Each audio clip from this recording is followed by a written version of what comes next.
Salut tout le monde, bienvenue sur Gilles Konga Tutoriel. Nous allons continuer nos séries de formations comme d'habitude. Voilà, abonnez-vous massivement, likez nos vidéos, partagez également nos contenus sur vos différentes plateformes. Et si vous avez même des amis, des connaissances, prière donc de partager nos vidéos de manière à ce que vous puissiez faire une large diffusion. Voilà. Et aussi si vous avez des projets qui nécessitent un dimensionnement, l'évaluation de projets comme devis, mais aussi vous voulez travailler avec nous comme consultant. Voilà, donc vous avez la possibilité tout simplement de nous contacter à travers nos numéros, mais aussi soit via le Gmail. Comme ça, nous allons vous aider de manière à ce que vos projets soient exactement bien calculés, mais aussi au moment des réalisations, en tout cas, vous ne serez pas déçus. Contactez-nous à travers les numéros que vous êtes en train de voir, mais aussi l'entreprise EGC Badge.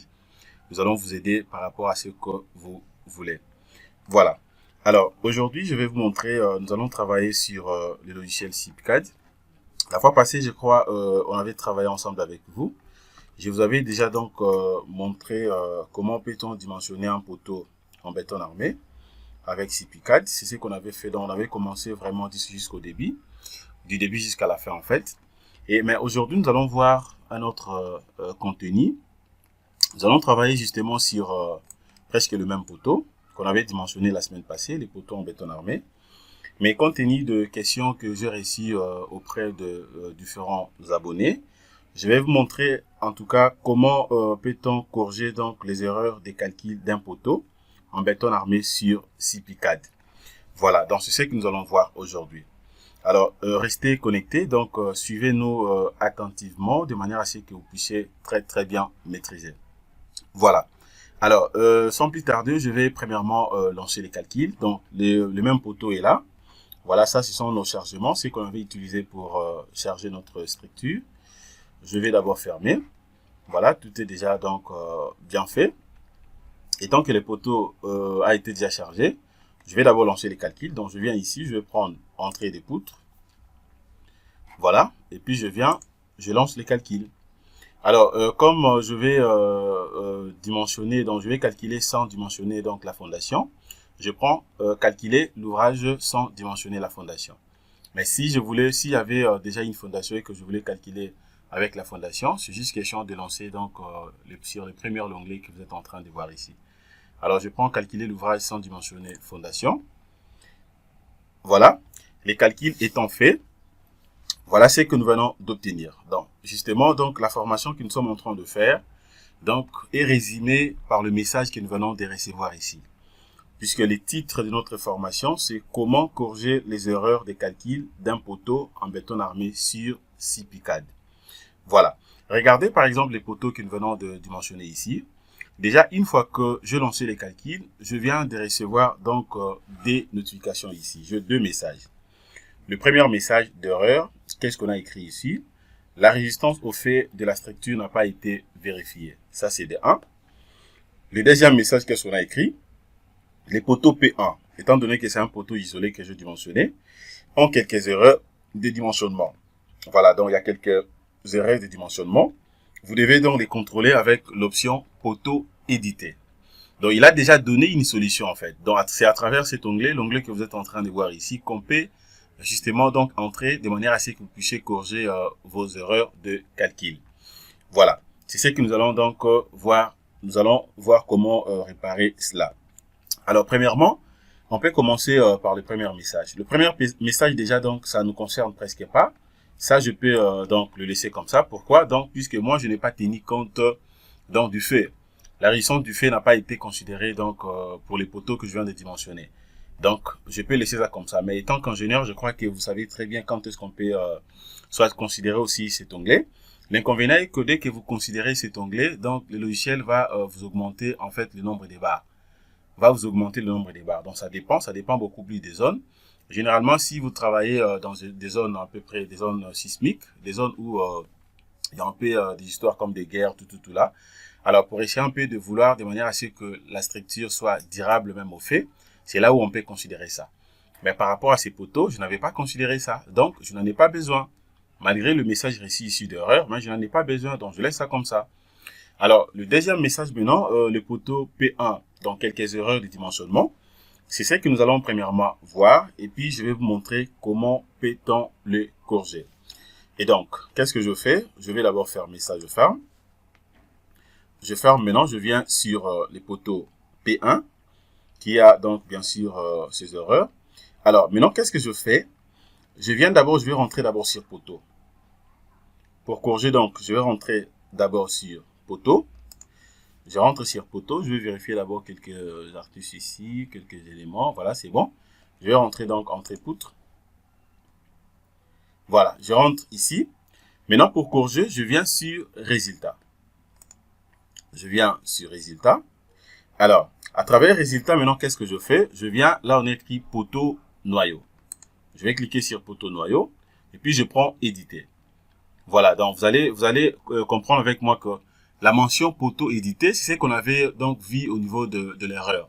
Donc, ce qu'il faut savoir, lorsque vous êtes en train de dimensionner une structure sur CIPCAD, aussitôt que vous lancez les calculs, il faut bien lire donc la notification ou mais aussi donc l'erreur mentionnée par le logiciel, puisque généralement dès que CIPCAD vous donne une notification d'erreur, et à la fin, généralement, il y a aussi déjà donc la résolution. C'est à vous de bien voir et comprendre ce qu'il faut faire. Donc, je vais cliquer d'abord sur éditer. Et après, je viens maintenant cliquer sur les poteaux. Voilà. Donc, dès que vous prenez éditer, vous cliquez maintenant sur le poteau. Je réponds à l'opération, je ferme. Peut-être que vous n'avez pas bien suivi. Donc, j'étais d'abord ici sur entrée poutre. J'ai cliqué sur résultat. Et puis, je viens sur poteau noyau. Je clique, je prends éditer. Alors, il n'y aura rien ici. Alors, ce qu'il faut faire maintenant, il faut venir donc cliquer directement sur n'importe quel poteau. Étant donné que par rapport à notre projet, on a un seul poteau. Donc, je clique sur les poteaux. Voilà, il y a donc la fenêtre d'édition des poteaux donc qui va s'ouvrir. Alors, ici maintenant, je peux commencer déjà donc à analyser tout ce que je suis en train de voir ici. Voilà, vous allez voir ici que ça, c'est donc le résumé des contrôles. Donc, ça nous sert de manière à ce que nous puissions vérifier là où on a des problèmes. Déjà, je vois qu'il y a un problème à ce niveau. Par rapport dans les pourcentages de taux ici, n'est pas donc vérifié. Regardez bien. N'est pas donc vérifié. Alors, à ce niveau, maintenant, je peux d'abord voir quelques éléments aussi. Et ce que vous êtes en train de voir à gauche ici, c'est d'ailleurs mentionné P1, fondation plancher. Alors, à gauche ici, donc, le logiciel a la possibilité de regrouper justement dans les poteaux, suivant bien sûr donc les charges, Voilà, donc vous allez voir que si vous êtes en train de modéliser, vous calculez par exemple le dimensionnement des poteaux, où il y a vraiment un projet que vous avez modélisé, un projet en 3D. Donc, le logiciel peut regrouper directement les poteaux ici, selon bien sûr les niveaux. Selon les niveaux, donc, vous pouvez tout simplement vérifier, donc, analyser en fait les données et vérifier donc les erreurs suivant bien sûr les poteaux des niveaux par niveau. Par exemple, rez-de-chaussée, R+1, premier étage, ainsi de suite. Voilà, à gauche ici. Mais par rapport à notre cas, étant donné que nous sommes en train donc d'analyser un poteau isolé, on n'aura qu'un seul poteau, donc nous allons travailler qu'avec ça. Voilà, mais à droite ici, ce que vous êtes en train de voir ici par exemple, ça ce sont justement donc c'est la hauteur des poteaux de 3,50 m. Alors les dimensions ici, ça c'est les dimensions des poteaux suivant donc des axes. Vous avez suivant donc la direction des X, ainsi que suivant la direction de Y. Voilà. Et vous allez remarquer que le ferraillage du poteau est dans les quatre coins ici. Donc, il m'a proposé justement donc ce que vous êtes en train de voir ici. Ça, c'est les quatre coins. Hein. Donc, 4H des 16. Voilà, 4H des 16. Mais déjà, je peux voir aussi, est-ce qu'il y a des renforts ici? Des renforts, non. Voilà, je laisse d'abord comme ça. Voilà. Et à part ça aussi, vous pouvez, dans les renforts, il n'a pas proposé dans les renforts ni suivant la direction des X, ni aussi suivant la direction des Y. Voilà, nous allons d'abord corriger, puis on verra ce qu'il va nous proposer cette fois-ci. Voilà, donc nous avons aussi à ce niveau, donc, les étriers, qu'on peut changer, donc, si vous voulez. C'est juste question de venir cliquer ici. Une fois que je viens, je clique. Voilà, je peux changer, je peux modifier les étriers comme je vais là. Et donc, ça dépend. Voilà, donc, vous allez voir ici, là, barré. Voilà, donc, je ferme d'abord. Alors, Maintenant, comment je peux faire pour changer, pour corriger d'abord cette erreur? Et comme ici, j'ai déjà donc toutes les informations possibles par rapport au poteau isolé. Et en bas, en dessous ici aussi, déjà donc j'ai les rapports, dans le résumé des rapports. Alors maintenant, pour corriger cette erreur, qu'est-ce que je veux faire? Je viens d'abord au niveau de la section des poteaux. Et donc, je me dis, au lieu de rentrer au débit là-bas pour aller modifier les dimensions, je vais d'abord essayer d'augmenter un tout petit peu donc la section des poteaux ici. Si je prenais, bon, X, je laisse 20, Y, je prends 25. Voilà, je prends Y 25. Je vais essayer avec ça. Alors, je fais Enter. Pour relancer les calculs, vous pouvez donc double-cliquer Enter. Voilà, 20, 25, ça marche toujours pas. Donc, ça ne vérifie pas toujours. Alors, c'est que je peux faire. Je viens, suivant la direction des X aussi, je prends 25 carrés. Donc, 25 fois 25, je vais voir. Je fais Enter. Voilà. Je fais Enter des fois. Vous allez voir ici qu'avec 25, 25, 25 carrés, quand même, ça marchait. Regardez, donc, disposition de ferraillage, OK. Les armatures aussi, OK. Alors, moi, je vais augmenter ça encore. Je peux prendre même 30 carrés. Je prends 30 fois 30. Je vais essayer de voir cette fois-ci. 30 fois 30. Je fais Enter deux fois. Voilà. Avec 30 fois 30, c'est là où je viens d'obtenir quand même des bons résultats, des très très bons résultats selon moi. Voilà. Donc là, c'est bon. Regardez, il m'a proposé donc 4 barres de 10. Voilà. Donc, suivant bien sûr deux directions. Hein. Vous avez donc suivant la direction des X ainsi que suivant la direction de Y. Voilà ce qu'il m'a proposé. Mais à ce niveau ici, ça dépend. Vous pouvez aussi donc modifier comme vous voulez. C'est comme on dit, si vous voulez par exemple faire des modifications selon vous pouvez juste modifier ici. Hein. Alors comme ça, vous allez imposer le logiciel de prendre ce que vous avez donc inséré. Voilà. Et puis, je peux voir encore quoi ici. Déjà, donc, c'est bon. Donc, il faut bien voir les rapports des résumés des contrôles. Dans les rapports des résumés des contrôles ici, position P1, position P2, disposition OK. La vérification NM, ça fait 73.30%. Ouais, c'est bon. Combinaison 1 point. Il a fait même la combinaison déjà donc en ELI. L'effort, vous avez dans tous les éléments. Vous avez dans tous les éléments. Mais déjà, je suis en train de remarquer ici au niveau des étriers.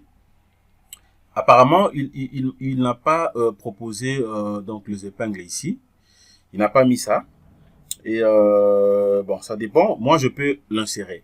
Alors, si vous voulez insérer, c'est juste question de venir ici. Je vais double-cliquer d'abord sur l'élément. Voilà, il m'a pas proposé les épingles ici. Donc, il m'a proposé que les barres, les 4 barres. Je peux prendre ça, je prends ça. Et puis, je viens, je place ici. Comme c'est un poteau carré, je peux placer aussi de l'autre côté. Voilà, donc ça dépend de la manière dont vous voulez avoir dans votre structure. Et puis c'est bon, j'accepte. Une fois accepté, je viens, je fais Enter deux fois.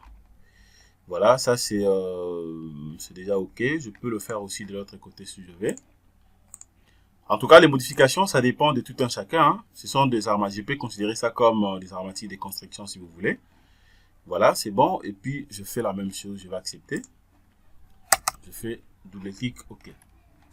Voilà. Donc là, je viens de corriger déjà donc l'erreur qu'on avait obtenue au niveau justement donc des poteaux.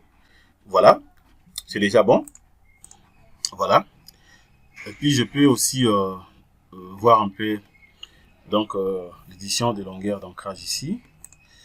C'est juste question de cliquer. Vous avez donc quelques informations. Bon, tout est déjà bien. Ça ne vaut pas la peine de faire des modifications ici. C'est bon. De l'autre côté aussi, le pourcentage. Déjà, c'est bon. Voilà. Donc, je laisse tout comme ça. Tout est OK. Voilà. Donc, je crois que nous sommes arrivés à la fin de notre formation. Nous venons de répondre aux questions de nos très chers abonnés. Voilà, abonnez-vous massivement, likez nos vidéos. Merci de votre disponibilité. Passez une excellente journée. Au revoir.